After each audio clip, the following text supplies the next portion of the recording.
How to connect Google Sheets to Lovable.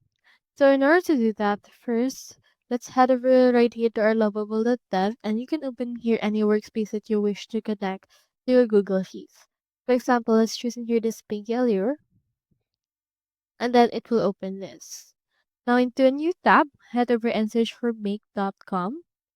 And then from in there, let's head over and create in here or log in to your account. If you don't have one yet, make sure to create an account from there. Now this will log me in into my actual account. Into this part, just head over and click on this create scenario.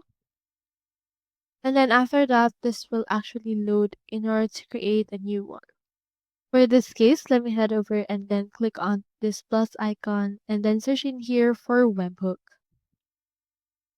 You can see in here this webhooks option. So you can choose in here which one you want. Let's choose in here custom webhook. And then choose in here a hook that you want. You can also add a new one if you want to. And then from in there, you just copy this webhook right here, copy this address.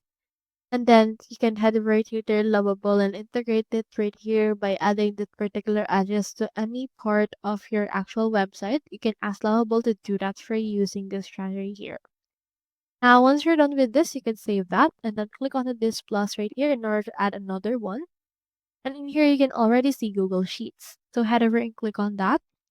And then you can choose in here the actual automation that you want with Google Sheets. So just head over and choose in here which one. Example is choose in here this bulk update.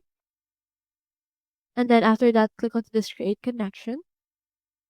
Then just name your connection and head over and sign in with Google in order to connect these two together. So that's how you connect Google Sheets to Lovable. Hope we helped.